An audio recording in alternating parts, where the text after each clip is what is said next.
Hello students, कैसे हो आप सब। उम्मीद करता हूं आप और आपकी जो स्टडी है वो बहुत अच्छी चल रही है। अब आज की वीडियो में हम चैप्टर नंबर 1 रियल नंबर्स उसकी जो एक्सरसाइज 1.1 है उसकी हम सभी एग्जाम्पल्स को डिस्कस करेंगे, क्योंकि एग्जाम्पल्स चाहे एनसीईआरटी में सॉल्व होती हैं बट बहुत सी ऐसी चीज़ें होती हैं जो बच्चों को समझ में नहीं आती, और एग्जाम्पल्स जो हैं वो एग्जाम पॉइंट ऑफ व्यू से भी बहुत इंपॉर्टेंट होती हैं। और इस एक्सरसाइज का जो बेसिक पार्ट है वो हम लास्ट वीडियो में कर चुके हैं। इस वीडियो का लिंक आपको नीचे डिस्क्रिप्शन बॉक्स में मिल जाएगा, वहां पर जाके आप चेकआउट कर सकते हो। तो बेसिकली उस वीडियो में हमने सारा रियल नंबर सिस्टम पढ़ा कि नंबर्स किस किस तरह से होते हैं, natural number, whole, integer, rational, irrational, और ये मैंने कुछ आपको इंटरेस्ट बनाने के लिए एक फैमिली बना के दिखाई थी। तो मतलब जस्ट आपको ये रियल नंबर का कंसेप्ट जो है वो अच्छे से क्लियर होना चाहिए। तो इस चैप्टर में हमें जो पॉइंट्स टू रिमेंबर याद रखने हैं, अभी तक इस एक्सरसाइज की बात कर रहा हूँ। HCF क्या होता है, डिवीज़न आपका एल्गोरिदम कैसे काम करता है, यूक्लिड्स डिवीज़न लेमा है, ठीक है। किसी भी हम नंबर को, इंटीजर को इस तरह से लिख सकते हैं। ये एल्गोरिदम है, एल्गोरिदम काम कैसे करता है कि मतलब ये सब कुछ मैंने आपको बेसिक्स वाली वीडियो में बताया था, और ये की टिप थी। अगर आपको ये सब बातें अच्छे से क्लियर हैं तो आपको आज की वीडियो में कोई भी दिक्कत नहीं आने वाली।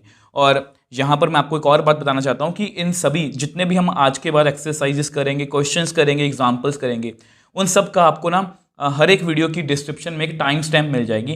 टाइम स्टैम्प का मतलब ये होता है कि आपको मान लो 4th एग्जाम्पल देखनी है तो आपको वीडियो को स्किप करने की जरूरत नहीं है। आप डायरेक्टली डिस्क्रिप्शन बॉक्स में जाओ, वहां पे जाके आप एग्जाम्पल नंबर 4 पर क्लिक करोगे, टाइम लिखा होगा, जैसे आप क्लिक करोगे आप डायरेक्टली एग्जाम्पल नंबर 4 पे जो है वो पहुंच जाओगे। तो एक अच्छे मन से, एक पॉजिटिव मन से आज की वीडियो को शुरू करते हैं। अब देखो, आज की वीडियो की सबसे फर्स्ट एग्जांपल की बात करते हैं। Use Euclid's algorithm to find HCF of 4052125576। अब जिन बच्चों ने बेसिक्स वाली वीडियो देखी है उनको पता है HCF वाले ऐसे क्वेश्चन आएंगे, और यूक्लिड्स मतलब जो एल्गोरिदम है वो कैसे काम करता है उसके लिए मैंने आपको यहाँ पर ये मैपिंग बना के दिखाई है कि दो तरह से। सबसे पहले जो हमारा की स्टेप होगा वो ये होगा कि बड़ा नंबर पहचानते हैं, उसको यूक्लिड्स डिवीजन लेमा में लिखेंगे। तो यहाँ पर आप लिख दो सिंस। अब आपको पता है क्योंकि ये नंबर बड़ा है तो ये हमारा डिविडेंड है, ये डिवाइज़र है, तो छोटा नंबर ही डिवाइड करेगा, तो 4052, तो ये हमारा बन गया डिविडेंड। तो जिस तरह से मैं कह रहा था कि बड़ा क्वेश्चन है, मतलब काफ़ी बड़े बड़े नंबर्स हैं, तो इंपॉर्टेंट क्वेश्चन है, ठीक है, इंपॉर्टेंट एग्जाम्पल है। एग्जाम्पल हमेशा एग्जाम पॉइंट ऑफ व्यू से इंपॉर्टेंट होती है। तो इसका टेबल तो मुझे भी नहीं आता, तो मुझे कैलकुलेशन करनी पड़ेगी, तो थोड़ा सा आइडिया ले सकती हो, 3 से कर सकती हो इसको, कि 3 से 3 4 12 होता है, तो करोगे तो ये काफ़ी पास आ गया, तो मतलब ये ओके है, इससे बड़ा नंबर तो नहीं ले सकता मैं। तो माइनस कर दो, यहाँ पर 0, यहाँ पर 2 आएगा, यहाँ पर 4, ठीक है, 420 आ गया। अब 420 जो है ये इससे छोटा है तो डिवाइड नहीं हो रहा, तो मतलब हमारा रिमाइंडर 0 तो नहीं आया। तो रिमाइंडर अगर 0 नहीं आया तो divisor dividend remainder divisor, divisor dividend remainder divisor, इसको 2-3 बार बोलोगे आपको याद ही हो जाएगा। और वैसे यहाँ पर तो आपको थोड़ा सा आइडिया भी लग जाएगा कि ये जो है, या उससे पहले ऐसा करो, इसके स्टेप्स भी साथ साथ लिखते चलो, ये भी अच्छी बात है कि इसको ऐसे लिखते हैं 1 2 5 7 6, ये डिविडेंड है, इसको मैंने 4052 से डिवाइड किया था, तो मेरे पास रिमाइंडर 420 बचा है, ठीक है। अब इसके बाद देखो, ये जो हमारा रिमाइंडर है ये डिवाइज़र बन गया। अब जो डिवाइज़र था वो क्या बन गया, डिविडेंड। अब आगे चलते हैं। अब ये भी देखो, इसको अगर आप 10 से करोगे तो 4200 आएगा, मतलब इसके आसपास ही होगा। इसको 9 से करके देखते हैं, तो 9 2 18, तो 3780 आ गया। इसको 9 से करेंगे तो 3780, इसको माइनस कर दो, यहाँ पर 2 आएगा, 15 में से 8 गए 7, और यहाँ पर 9, तो यहाँ पर 272 रह गया। अब फिर से हमारा जो रिमाइंडर है वो 0 नहीं आया, तो अब की बार हमने 4052 को 420 से मतलब डिवाइड किया था, बट मेरे पास 272 जो है वो रिमाइंडर बच गया। अब फिर से आगे चलते हैं। अब फिर से रिमाइंडर हमारा डिवाइज़र, और जो डिवाइज़र था वो डिविडेंड। अब 272 को 2 से करेंगे तो ये आगे निकल जाएगा, तो इसको 1 से करते हैं, तो 272, इसको माइनस कर दो, 10 में से 2 गए 8, 11 में से 7 गए 4, यहाँ पर 148 रह गया। फिर से हमारा रिमाइंडर जो है वो 0 नहीं आया। अब की बार हमने 420 को किया था 272 से, बट रिमाइंडर कितना आया, 148। अब फिर से हमारा जो डिवाइज़र था वो डिविडेंड बन गया 272। अब फिर से ये इसको 2 से करेंगे तो आगे निकल जाएगा, तो 148। तो 12 में से 8 गए 4, 6 में से 4 गए 2, यहाँ पर 124 आ गया। अगेन हमारा रिमाइंडर जो है वो 0 नहीं आया। तो 148 से मैंने डिवाइड किया था 1 से मल्टीप्लाई करके, तो 124 रिमाइंडर बच गया। तो फिर से हमारा जो डिविडेंड डिवाइज़र था वो डिविडेंड बन गया। अब फिर से 1 पर ही जाएगा, आपको पता है ये काफ़ी क्लोज आ चुके हैं हम। तो यहाँ पर 4, यहाँ पर 2, ठीक है। अगेन 0 नहीं बन रहा। तो मैंने जैसा कि बताया था कि ये बहुत अच्छा क्वेश्चन है, काफ़ी कैलकुलेशन आपकी प्रैक्टिस हो जाएगी। और मैथ्स हमेशा प्रैक्टिस से ही आता है। प्रैक्टिस से मैथ्स जो है, मतलब अब बेसिक तो सीख लोगे पर प्रैक्टिस से उसको आपको करना भी चाहिए, मतलब प्रैक्टिस आपको करनी चाहिए मैथ्स की। तो इसको करते हैं। तो यहाँ पर 24 को अगर 5 से करेंगे आपको पता है तो 120। तो यहाँ पर भी पूरा डिवाइड तो नहीं हो रहा, तो यहाँ पर मेरे पास 4 बच गया। अब ऑलमोस्ट हम अपने आंसर के पास हैं। तो 124 is equal to 24 into 5 plus 4। अब मुझे लगता है कि ये लास्ट स्टेप है। अब हमारा डिविडेंड बन जाएगा अगेन डिवाइज़र। तो 4 6 24। तो फाइनली बच्चों हमारा रिमाइंडर जो है वो 0 आ गया। तो अच्छी बात है, काफ़ी स्टेप्स हो गए हैं इसमें। तो 4 को मैंने 6 से किया तो मेरे पास रिमाइंडर 0 बचा। अब आपको पता है हमारा यूक्लिड्स डिवीजन एल्गोरिथम क्या कहता है, until r is equal to 0 at this stage divisor is HCF of A and B। तो डिवाइजर कौन है यहाँ पर? अब डिवाइजर कौन है यहाँ पर? डिवाइजर है हमारा 4, ठीक है। अगर डिवाइजर अगर 4 है तो देयरफॉर 4 इज HCF ऑफ 4052,12576। तो इस तरह से हमने इस क्वेश्चन को बहुत इजीली सॉल्व कर लिया। तो ये एक अच्छा क्वेश्चन था, इसको मैं थोड़ा सा हाईलाइट कर देता हूँ कि यहाँ पर हमारा आंसर आया।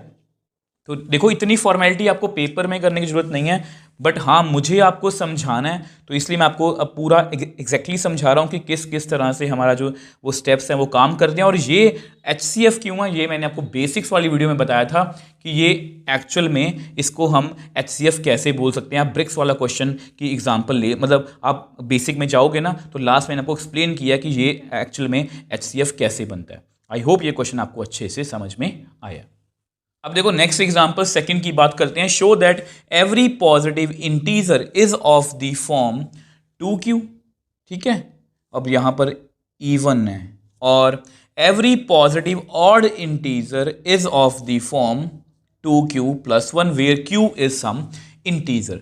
वैसे आपको सही बताऊं तो ये कुछ ऐसी बातें हैं, मतलब इवन नंबर और ऑड इवन इंटीजर और ऑड इंटीजर की यहाँ पर बात की गई है। ये प्रूवन रिजल्ट्स हैं और ये एक क्वेश्चन नहीं है, ये बेसिकली एक रिजल्ट है। इसको पहले मैं आपको जिस तरह से आपकी बुक में यहाँ पर एक्सप्लेनेशन है उसी तरह से आपको एक्सप्लेन करने की कोशिश करूंगा। फिर आपको इसको मैं विजुअलाइज मतलब फील करवा के भी दिखा दूंगा कि एक्चुअल में इसका मतलब क्या है। अब आपको पता है हमेशा यहां पर हम बात की गई है एवरी पॉजिटिव मतलब कि even integer and every positive odd integer. तो हम क्या मान लेते हैं, let a be any positive integer. अब यहां पर क्वेश्चन में हमें इवन और ऑड दोनों बोला गया, तो मैंने कोई भी पॉजिटिव इंटीजर मान लिया। इट मे बी इवन और ऑड। ऑब्वियसली बात है अगर मैंने इंटीजर मान लिया वो इवन ऑड कुछ भी हो सकता है, ठीक है। अब देखो इसको ना मुझे देखते ही कि अगर मुझे ए को इस फॉर्म में लिखना है 2q या 2q प्लस 1। अब ये जो चीज़ें ना ये वो जानी पहचानी है, ये हमने बेसिक में पढ़ी थी, यूक्लिड्स डिवीजन लेमा। तो किसी भी पॉजिटिव इंटीजर को मैं इस फॉर्म में लिख सकता हूं, ठीक है। अब मुझे इस फॉर्म में लिखना है तो मुझे यहां पर दिख रहा है कि q के आगे 2 है, जैसे यहां पर q के आगे b है तो therefore let b is equal to 2, ठीक है। ये मैंने मान लिया। अब आपको पता है we know by Euclid division lemma, there is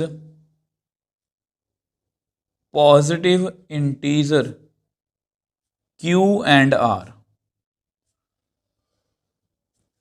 such that a is equal to bq plus r, और आपको पता है कि r की वैल्यू इस तरह से होती है। ध्यान से देखो, तो यही हमारी डेफिनेशन कहती है, यूनिक इंटीजर वहां पर हमें मिलेंगे कि q and r such that a is equal to b q plus r. ठीक है, अब इसको अगर कंपेयर करें, which implies a is equal to 2q plus r, तो अब r की वैल्यू आपको पता है, यहां पर b की जगह मैं क्या लिखूंगा 2। मैंने कुछ नहीं किया, मैंने जस्ट b की जगह पर क्या लिखा है 2 लिखा है। अब आपको पता है कि r की वैल्यू कौन कौन सी आ सकती है, अब आपके सामने है। अब ये भी हो सकता है, देखो, अब देखो आपको पता है कि r की वैल्यू 0 आ सकती है, 1 आ सकती है, क्योंकि वो 2 से छोटी है और ये इंटीजर है, 2 से छोटा इंटीजर 1 ही है। ठीक है, तो दोनों में फिल करते हैं, तो a is equal to 2q plus 0, a is equal to 2q plus 1। वैसे हमारा जो आंसर है वो आ चुका है, बस मुझे आपको ये एक्सप्लेन करना है कि किस तरह से करेंगे। अब देखो, आपको ना इसको एक्सप्लेन करने के लिए आपको ना इवन नंबर्स के बारे में पता होना चाहिए। तो इवन नंबर्स कौन से होते हैं? Numbers which are divisible by 2 are even numbers. जो भी नंबर 2 से डिविजिबल होते हैं, जैसे 2, 4, 6, 8, तो जैसे मैंने एग्जांपल ली है, अगर आप 4 को 2 से डिवाइड करोगे कितना आएगा? रिमाइंडर 0। तो ये 4 को मैं डिवीजन लेमा से, अब आप डिवीजन लेमा जानते हो, 2 इंटू 2 प्लस 0 लिख सकते हो। 18 डिविजिबल बाय 2, 2 इंटू 9 प्लस 0।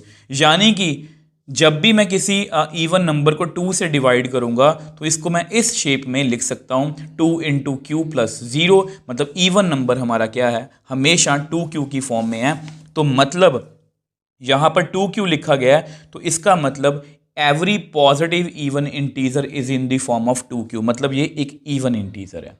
और 2q प्लस 1 की बात करते हैं। अब देखो यहां पर क्या हो रहा है, ऑड नंबर कौन से होते हैं? जो डिविजिबल बाय 2 नहीं होते, जैसे 5, ये 2 से डिविजिबल नहीं है, यहाँ पर 1 बच गया, तो 2 2 ज़ा 4 प्लस 1 बच गया, 2 8 ज़ा 16, यहाँ पर 1 बच गया। तो यानी कि हर एक ऑड नंबर को हम 2q प्लस 1 की फॉर्म में लिख सकते हैं, और यहाँ पर वही लिखा गया है।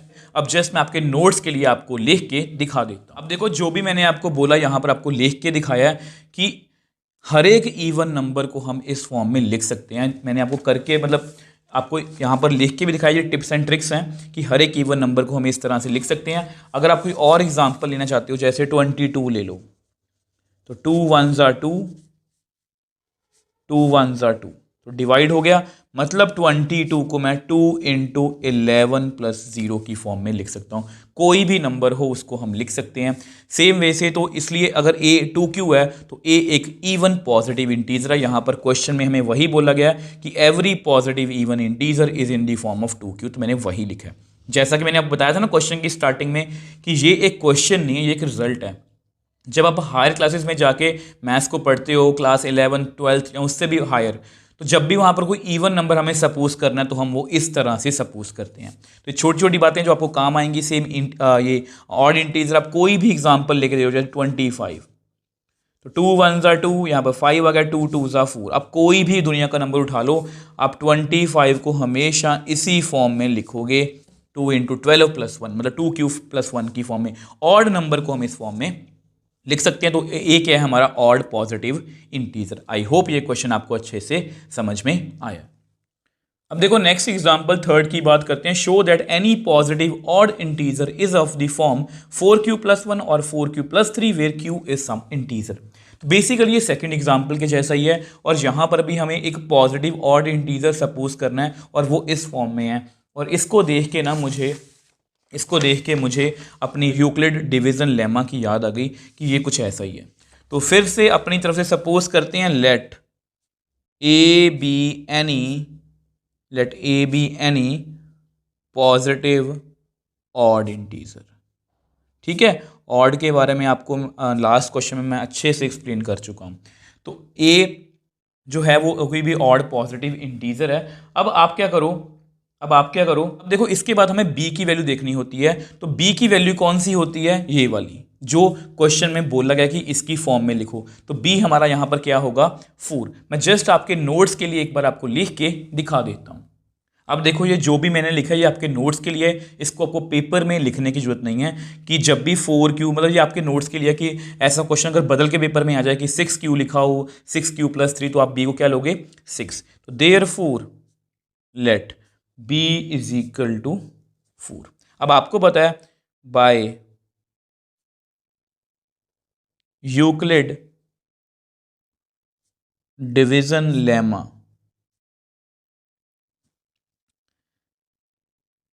there is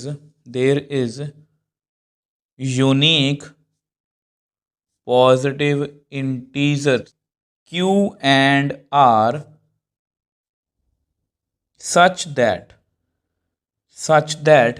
a is equal to bq plus r, where r की वैल्यू आपको पता है क्या होती है इस तरह से। अब जस्ट हमें b की वैल्यू को फिल करना है, तो which implies a is equal to 4Q plus r, और r सॉरी b की जगह पर क्या लिखना है हमें 4। हमेशा आप इसी तरह से करोगे। अब आपको पता है कि r की वैल्यू 0 भी हो सकती है, 1 भी हो सकती है, 2 भी हो सकती है, 3 भी हो सकती है, 4 से कम है मतलब 3 तक जा सकती है। तो अब आपको पता है, यहाँ पर मैं लिख देता हूँ। सबसे पहले केस की बात करते हैं, r इज इक्वल टू 0। अगर r इज इक्वल टू 0 है तो a कितना आ गया 4Q प्लस 0, तो विच एम्प्लाइज a कितना आ गया 4Q। अब जैसे ही लास्ट क्वेश्चन में हमने किया था, इसको पहले ही डिफाइन कर लो कि ये कौन सा नंबर है। अब आपको पता है हमने लास्ट पेज पे सीखा था कि जो इवन नंबर्स होते हैं उसको हम इस तरह की फॉर्म में लिख सकते हैं। अब 4Q है, अब वैसे देखा जाए ना 4Q को ना मैं ऐसे लिख सकता हूँ, 4Q को 2 इंटू 2Q। अगर आपको ऐसे नहीं समझ आ रहा, आप ना Q की जगह पर कोई भी नंबर फिल कर लो, जैसे 13 4 ज़ा 52, ये एक इवन नंबर है। 10 फिल कर लो 40, ये एक इवन नंबर है। 9 फिल कर लो 36, ये एक इवन नंबर है। तो यहाँ पर ये हमें क्लियर है कि ए एक क्या होगा इवन नंबर। ए क्या होगा इवन नंबर। मैं आपको लिख के दिखा देता हूँ। तो देखो मैंने वही लिखा है कि एक 4Q है, इसको मैं 2 इंटू 2Q की फॉर्म में लिख सकता हूँ। और किसी भी नंबर को आप 2 इंटू सम इंटीजर लिख पाओ तो वो एक इवन नंबर होता है। मैंने आपको रफ में करके भी दिखा दिया कि 4 को किसी भी नंबर से मल्टीप्लाई कर लो वो इवन नंबर आएगा। अब सेम वे से इसके नेक्स्ट पार्ट की बात करते हैं। अब इसका नेक्स्ट पार्ट है कि r को हम क्या फिल करेंगे 1। अब कैसे आएगी वैल्यू इसकी, a is equal to 4Q plus 1। ठीक है, अब 4Q प्लस 1 आ गया। अब आपको पता है कि 4Q एक इवन नंबर है, हमने अभी अभी सीखा है। वैसे मैं आपको यहाँ बता देता हूँ, यहाँ मैंने कुछ टिप्स एंड ट्रिक्स लिखी थी। इफ़ वी ऐड और subtract an odd number into an even number we always get an odd number. मतलब जब भी हम देखो यहाँ पर भी इवन नंबर में अगर हम 1 नंबर ऐड करेंगे तो हमेशा हमें ऑड मिलेगा। आप चेक भी कर सकते हो। इवन नंबर सोचो 6, उसमें 1 ऐड करना 7। इवन नंबर सोच लो 6, उसमें 3 जोड़ लो 9। इवन नंबर सोच लो कोई 12, उसमें अपना 7 ऐड कर दो, ऑड नंबर कितना आएगा 19। हमेशा हमें ऑड नंबर मिलेगा। तो यहाँ पर मैं आपको लिख के दिखा देता हूँ। अब देखो ये मैंने वही लिखा कि 4Q हमेशा इवन है, और अगर हम 1 ऐड करेंगे एक इवन नंबर में तो हमें हमेशा एक ऑड नंबर मिलेगा। ये आपको करके भी दिखा दिया, 6 + 1 7 होता है, तो इसलिए ये हमारा क्या है ऑड। अब सेम वे से नेक्स्ट केस की बात करते हैं, r इज इक्वल टू 2। ठीक है, अब 2 को फिल कर लेते हैं, a is equal to 4Q plus 2। अब ये भी आपको वैसे क्लियर होना चाहिए, क्योंकि अगर हम किसी भी इवन नंबर में, ये इवन नंबर है ना, इवन नंबर मान लो 6 है, उसमें एक 2 ऐड कर दो 8 आएगा। इवन नंबर 12 है, उसमें 2 ऐड कर दो 14 आएगा। इवन नंबर 18, उसमें 2 ऐड कर दो 20 आएगा। तो इवन नंबर में अगर हम इवन नंबर को ऐड करेंगे तो हमें हमेशा एक इवन नंबर मिलेगा। तो यहाँ पर आपको लिख के दिखा देता हूँ। तो ध्यान से देखो, वही बात मैंने आपके नोट्स के लिखी है। आपको पेपर में इतना एक्सप्लेन करने की जरूरत नहीं है, ये जस्ट मैं आपके नोट्स के लिए कर रहा हूँ कि 4Q इवन है, उसमें 2 ऐड करेंगे तो हमें इवन नंबर ही मिलेगा। और ये करके भी दिखा दिया, मतलब ये इवन नंबर है, ये भी इवन है, ये ऑड है। अब एक केस रह गया, उसको मैं नेक्स्ट पेज पे आपको सॉल्व करवा देता हूँ। अब देखो नेक्स्ट और लास्ट केस है, क्योंकि r की वैल्यू 3 तक ही आ सकती है। तो a is equal to 4Q plus 3। अब फिर से वही बातें रिपीट करूंगा। 4q एक इवन नंबर है, इवन नंबर 6 है, उसमें 3 ऐड करना 9। इवन नंबर 8 है, उसमें 3 ऐड करना 11। इवन नंबर 12 है, उसमें 3 ऐड करना 15। ये हमेशा क्या आ रहा है, एक ऑड नंबर आ रहा है, मतलब इसका आंसर हमेशा क्या आएगा, ऑड। अब देखो ये मैंने अब जस्ट आपको लिख के दिखाया कि 4q इवन नंबर, उसमें 3 ऐड करेंगे तो हमेशा क्या आएगा, ऑड नंबर। अब क्वेश्चन पे वापस आते हैं। क्वेश्चन में हमें क्या पूछा गया था, आपको पता है, since a is odd positive integer, ये हमने स्टार्टिंग में माना था कि एक ऑड पॉजिटिव इंटीजर है, therefore a is equal to 4q and a is equal to 4q, a is equal to 4q plus 2 can't be possible. ये possible क्यों नहीं है, because 4q and 4q plus 2 both are even, और एक even number कभी भी odd number के equal नहीं हो सकता। तो देयरफॉर ए की दो ही वैल्यूज रह गई हैं, a is equal to 4q plus 1 और a is equal to 4q plus 3, क्योंकि ये दोनों क्या है, ऑड है। देयरफॉर मैं यहां पर लिख सकता हूं any positive odd integer is of the form 4q plus 1 4q plus 3। मतलब मेरा कहने का यही है कि देखो क्वेश्चन में क्या था, वो बोल रहे थे कि एक ऑड नंबर है, वो 4q प्लस 1 4q और 4q प्लस 1 और 4q प्लस 3 की फॉर्म में लिखा जा सकता है। तो मैंने ऑड इंटीजर मान लिया, और डिवीजन लेमा मुझे कहता है कि r की वैल्यू 0 भी हो सकती है। मैं 0 फिल की तो ये एक इवन नंबर आ गया, 1 फिल किया तो ऑड आ गया, 2 फिल किया तो इवन आ गया, 3 फिल किया तो ऑड आ गया। इवन वाली तो रिजेक्ट कर दी मैंने और ऑड वाली रख ली, और इसमें कुछ भी मुश्किल नहीं है। तो इस तरह से हमने इस क्वेश्चन को बहुत ईजिली सॉल्व कर लिया। अब देखो आज की वीडियो की हमारी लास्ट एग्जाम्पल की बात करते हैं। बहुत अच्छी एग्जाम्पल है, और अगर आपने बेसिक वाली वीडियो नहीं देखी ना, और जो बच्चे सिर्फ क्वेश्चन को क्रैम करते हैं उन्होंने क्या करना है, उन्होंने 420 और 130 का सीधा HCF निकाल देना है। करना हमें भी HCF ही है, बट ये आपको पता है कि आप इस एक्सरसाइज में हो, इसलिए हमें HCF करना है। अगर आपको पेपर में ऐसा कुछ मिलता जुलता सा क्वेश्चन आएगा तब आपको पता नहीं रहता कि हमें क्या करना है। तो इसलिए मैं हमेशा बोलता हूं कि बेसिक अपने क्लियर रखा करो। तो ए स्वीट सेलर हैज़ 420 काजू बर्फीज एंड 130 बादाम बर्फीज। बर्फी अब समझते हो एक मिठाई है, तो काजू बर्फी के 420 पीस है, 130 बादाम बर्फी के पीस हैं। She wants to stack. अब स्टैक का मतलब होता है ढेरी लगाना, जैसे एक के ऊपर कोई चीज़ रखनी, ठीक है। In such a way that each stack has same number and they take up the least area of the tray, what is the number so that of that can be placed in each stack for this purpose. अगर मैं आपको question पहले समझाना चाहूँ, देखो इस question को पहले मैं आपको समझाऊंगा भी और आपको फील भी कराऊंगा। फील करवाने से मेरा मतलब ये है कि उस क्वेश्चन को आप एग्जैक्टली देख पाओगे अपनी आंखों से, और जब आप कोई चीज़ आंखों से देख लेते हो उसके बाद शायद ही आपको कोई डाउट रहेगा। तो देखो वैसे मैंने ये बात आपको पहले बता दी थी, ये देखो मैं से झूठ नहीं बोल रहा। Whenever we have to divide two numbers, two objects लगा लो यहाँ पर, हमें दो ऑब्जेक्ट्स को इस तरह से डिवाइड करना है कि लार्जेस्ट नंबर जो है वो लार्जेस्ट नंबर हमें एक ऐसा मिलेगा जो उन दोनों को इक्वल पार्ट्स में डिवाइड कर देगा। हमें एक लार्जेस्ट नंबर ढूंढना है जो इन दोनों बर्फीज को इक्वल नंबर के स्टैक में, आप ये बोल सकते हो इक्वल नंबर में डिस्ट्रीब्यूट, मतलब हर एक स्टैक में इक्वल नंबर होंगे, हर एक ढेरी में इक्वल नंबर होंगे। अगर आपको फिर भी देखो, वैसे यहाँ से हमें HCF कैलकुलेट करना है, अगर आपको फिर भी ये क्लियर नहीं है तो आपको क्लियर करने के लिए, आपको फील करवाने के लिए मैंने कुछ यहाँ पर किया है, कुछ एफर्ट्स किए हैं। तो देखो 12 काजू बर्फीज़ हैं, 6 बादाम बर्फीज़ हैं। ये छोटी एग्जांपल ली, आपको अच्छे से समझ में आएगा। तो इसको मैंने रोम्बस की शेप में लिया ऐसे, ठीक है। ये बादाम बर्फी जस्ट आपको दिखाने के लिए। अगर देखो नॉर्मल ये कोई ट्रे है, ठीक है, तो मैं क्या करूँगा, तो 2 3,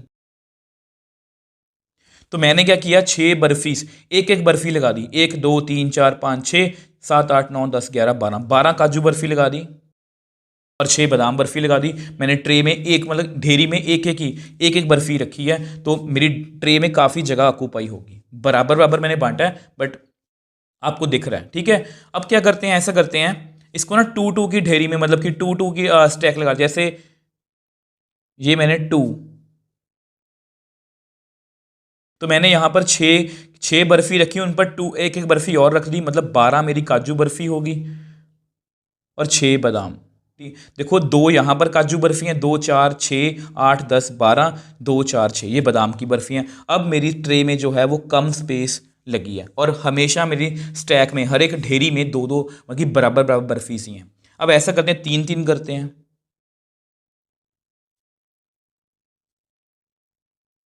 तो 3 यहाँ पर है, 3 यहाँ पर है, 3 यहाँ पर है, 3 यहाँ पर है, तो मेरी काजू बर्फी सारी 12 पूरी हो गई।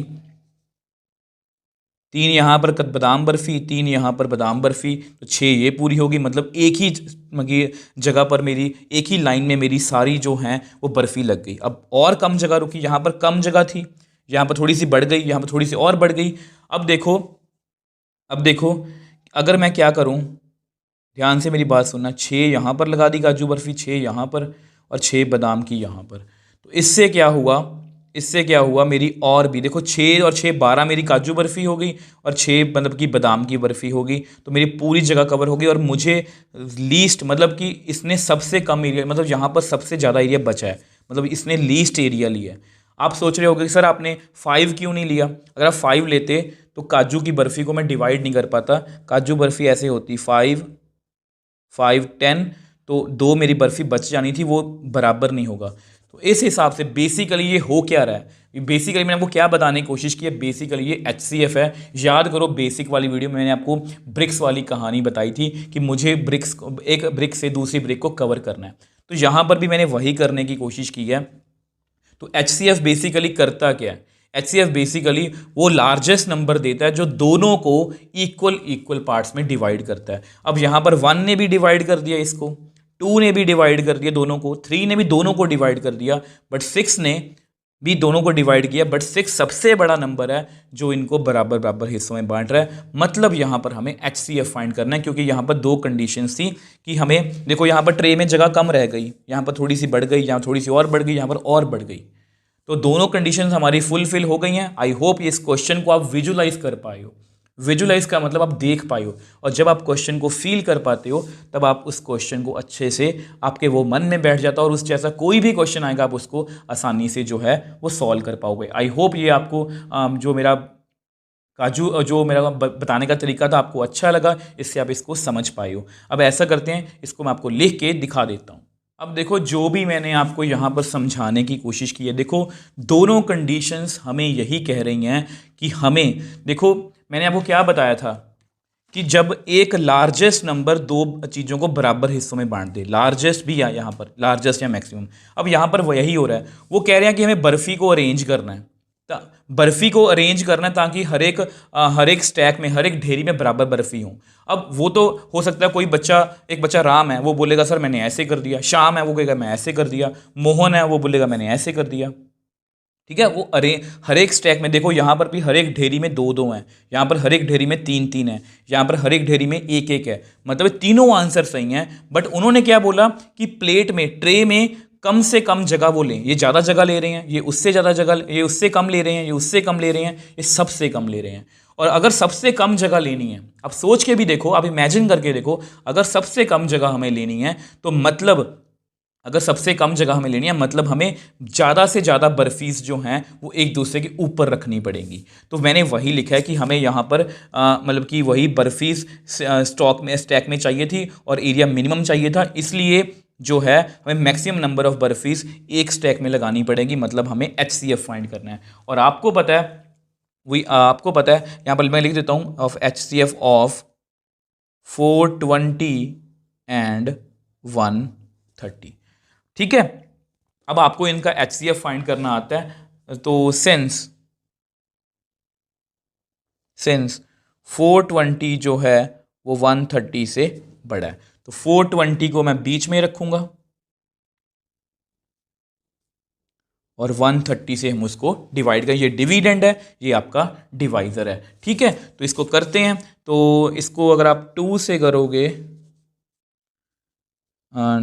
तो 260, 3 से करोगे तो 390, तो 3 से करते हैं 390, 0, यहाँ पर कितना आया 3। अब ये पूरा डिवाइड तो नहीं हुआ, तो यानी कि इसका मैं स्टेप लिख देता हूँ यहाँ पर कि 420 को हमने क्या लिखा है 130 इंटू 3 प्लस 30।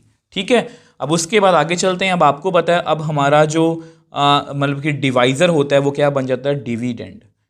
तो 33 ज़ा 90, 34 ज़ा 120, तो यहाँ पर कितना आएगा 120, यहाँ पर बच गया 10। ऐसा करते हैं, ये स्टेप ना मैं नीचे लिख देता हूँ। अब देखो ये जस्ट मैंने स्टेप यहाँ पर लिख दिया, क्योंकि यहाँ पर फिर वो इकट्ठे लिखने में आपको देखने में अच्छा नहीं लगेगा। तो 130 को 30 से मैंने डिवाइड किया, तब भी रिमाइंडर 10 बच गया, क्योंकि आपको पता है जब तक हमारा रिमाइंडर 0 नहीं आता तब तक हमारा HCF नहीं आएगा। ये मैं आपको बेसिक वाली वीडियो में अच्छे से सिखा चुका हूँ। तो आगे चलते हैं। अब फिर से हमारा डिवाइज़र डिविडेंड बनेगा। अब मुझे लगता है ये फुल डिवाइड हो जाएगा। अब जैसे ही ये 30 वाला जो स्टेप है इसको मैंने 10 से डिवाइड किया, जैसे ही हमारा रिमाइंडर जो है वो 0 आ गया, तो किसने D0 किया 10 ने, तो मतलब ये हमारा क्या है डिवाइज़र। और अगर ये डिवाइज़र है तो देयरफॉर HCF ऑफ 420 एंड 130 कितना आ गया 10। तो यानी कि अब मैं यहाँ पर लिख सकता हूँ कि अब आपको पता लग गया कि मुझे एक स्टैक में कितनी बर्फीस लगानी है 10। आप इसको इससे भी कंपेयर कर सकते हो। अगर मैं इन दोनों का HCF फाइंड करूँ तो 6 आएगा। तो यहाँ पर मुझे एक स्टैक में कितनी बर्फीस लगानी चाहिए 10, ताकि उसमें ट्रे में मैक्सिमम कम से कम जगह यूज़ हो और हर एक स्टैक में बराबर की बर्फीस हो। अब देखो ये जस्ट मैंने आपको लिख के दिखा दिया कि उस सेलर को 10 बर्फीस का ढेर लगाना पड़ेगा। उसके बाद उसका ट्रे में जगह भी कम से कम यूज़ होगी और हर एक में बराबर की चीज़ होगी।